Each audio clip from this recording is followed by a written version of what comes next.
Hello everybody, welcome to WhatCulture Gaming. I'm Scott, joined by Josh. Hello Scott, Scotty T on the MIC. How are you doing? I'm not doing too bad at all. Dead Space, though, is the thing we need to talk about because big old EA back on the road again might be something that you're interested in. It seems that there's some rumours flying in regards to E3. Obviously, you know, it's coming this weekend. All sorts of stuff, all sorts of rumours, leaks, whatever, are doing the rounds. And there was a conversation between Xbox Era's Nick Baker and Windows Central's Jez Corden on Twitter getting very obvious about what they were hinting at. So they started with Xbox Era's Nick Baker saying, "The more I've been thinking about it, the more I think Dead Space has a chance of coming back in some way, whether via remasters or a sequel, or hopefully both." And then Windows Central's Jez Corden came in and said, "That would be pretty cool, wouldn't it? You know, if it was actually happening, maybe that would be pretty cool."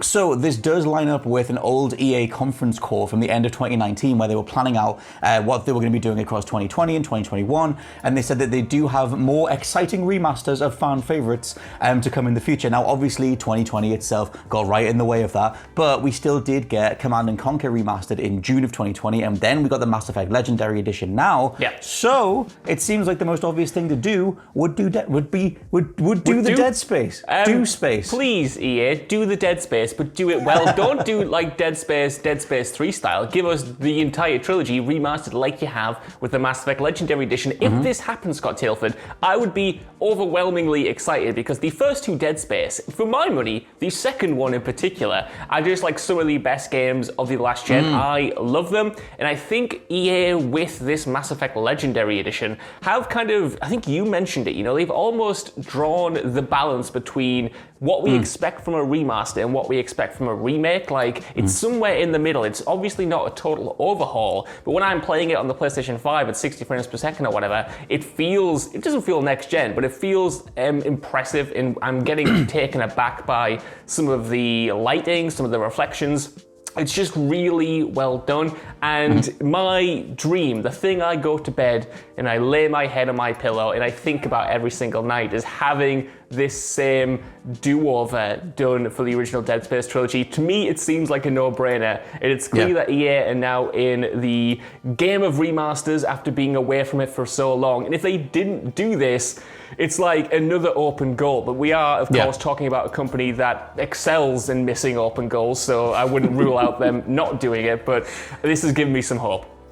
Yeah, I mean, I would kind of hope that, I mean, this makes the most sense. Like you said, the way that they approach the Mass Effect thing, I think they split the difference really nicely, where, you know, all any remaster needs to do, unless we're doing a full-on ground-up remake like Crash, like the way that Activision have approached it, is for the most part, it's just to make it look like it does in your mind, because you don't remember the blemishes, you don't remember the weird polygonal voxel glitches or anything else. You already up-resed it in your mind, so it's just a case of matching that. And I think Mass Effect Legendary Edition totally does that. So I would assume that that's the approach going forward. What do you think do you think that they'll do something with Dead Space 3 though? Because that game was so crippled by microtransactions and not necessarily a loot grind, but just lots of resource management and stuff like that. Yeah. And with Mass Effect 3, they took all the galactic readiness stuff out. They just completely gutted the multiplayer side of it. And I wonder if that would be their approach now, would just be like, here's the version that you should have had X many years ago.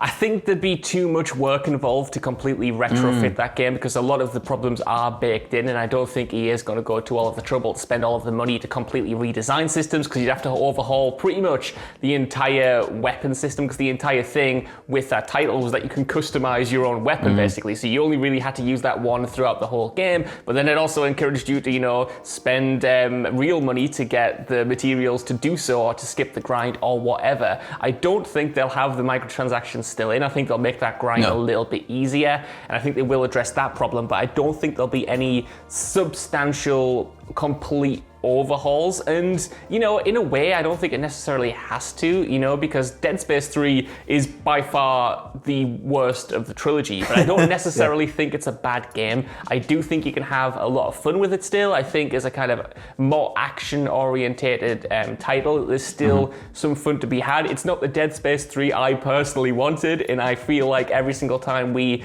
get an insight into what it could have been and how EA didn't want that, it just makes my heart shrink a little bit, but at the same time, you can still appreciate what we got in the same way that we can still appreciate Mass Effect 3 for what it is ultimately. And I think, you know, preserving that, there's still value in that, especially, you know, when you also get the first two games, which are solid and amazing alongside it.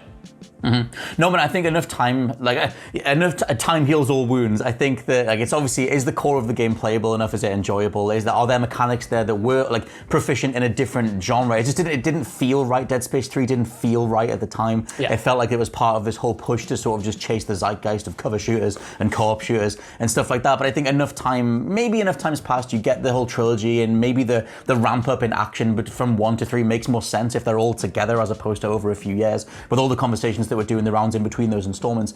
I would hope that comes together. It is worth throwing in a comment from Glenn Schofield, the dude that actually created Dead Space, because he's doing a new game called Callisto Protocol, which kind of looks like a prison breakout, the Suffering style thing on a distant moon. It was announced I think last year, but that's what he's doing. But he did tweet back in 2010 saying that he had a bit of a fallout with EA, and his tweet said that they treated him like SHI. Even after creating Dead Space for the company themselves. He then didn't carry on to do Dead Space 2, Dead Space 3, which you could argue maybe allowed the franchise to get more action-oriented. I bring this up because I think it's worth mentioning the future of Dead Space. There's no way that they greenlight remasters if they're not already thinking of Dead Space 4 or whatever the future of Dead Space is. But with this dude long gone from EA, what do you think the next Dead Space even is at this point? Just a space shooter? This is the interesting thing, and I think the big difference between whatever they do with Dead Space and what they're doing with Mass Effect, because while you might argue that the BioWare of today is not like the BioWare of 2007 when Mass Effect 1 was coming out, they still exist. Unlike Visceral Games, which made Dead Space, that is still a pretty open wound as far as I think a lot of fans are concerned, the way that Visceral Games were treated after they made Dead Space, because, he's not wrong, a lot of people love Dead Space, they were great games, but it almost felt like they were punished for making good games because they didn't sell as well as EA wanted. So going forward, whether they do a remaster, whether they do a proper Dead Space 4, like you say, if this does well and they manage to understand that there's interest there, the big question is who's going to make it? What team do you bring in to create this game when you've canned the original developers? And how does that work from a kind of marketing standpoint? If you bring Dead Space back, if you bring it back for a remaster, if you bring it back for a sequel, there's always going to be this shadow hanging overhead in a way that you just wouldn't get if you were making Knights of the Old Republic or Mass Effect 4 or 5 or whatever. That's going to be a big question mark. But for me, what I would want from a Dead Space 4 is essentially picking up where Dead Space 2 left off, because for me, that's the perfect blend of horror and action. They managed to get it right. To me, that's like the video game equivalent of Aliens, Alien to Aliens. They just managed to nail it.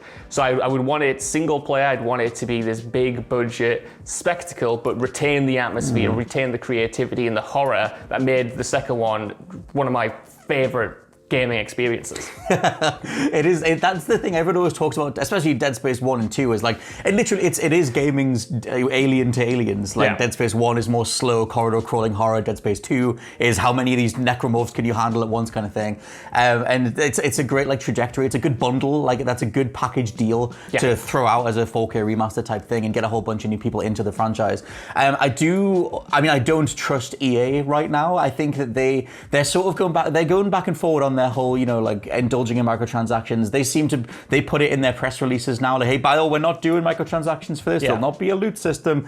And it's we're supposed to sort of celebrate or, congratulate them for not doing the bad thing. And I kind of wonder if they would just because it would, like you said, it would be a different team at this point anyway. A new team, new development team tackle a well-known IP and then not ram it full of microtransactions as well, just to sort of tick that box. I mean, you hope that EA has learned their lessons, and they always seem like they're starting to, and then they revert back to their old self. I think the fact that they've green-lighted stuff like Skate 4 shows that they're more open to going back to these IPs and hopefully doing them justice, and hopefully they just manage to understand that they don't need everything to be this big budget Battlefield-esque spectacle. You can have different budgets for different games. You can maybe have different games releasing for different prices and still have them be a success. For me, I would take an uncompromised version of Dead Space 4 that's made for less money rather than a blockbuster return to form that's kind of a continuation of Dead Space 3 and it involves a bunch of things to get the most mainstream audience possible, because I don't think that's necessarily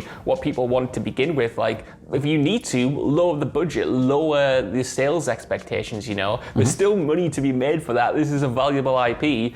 I mean, just look at something like Hitman or whatever, you know, that took a completely different model and is doing very well, making some of the best games in that franchise at the moment. You can do that with Dead Space, you can do that with horror, you can do that with everything, and I could say this for any franchise, but it's whether or not EA wants to do that, which is, I guess, fair enough.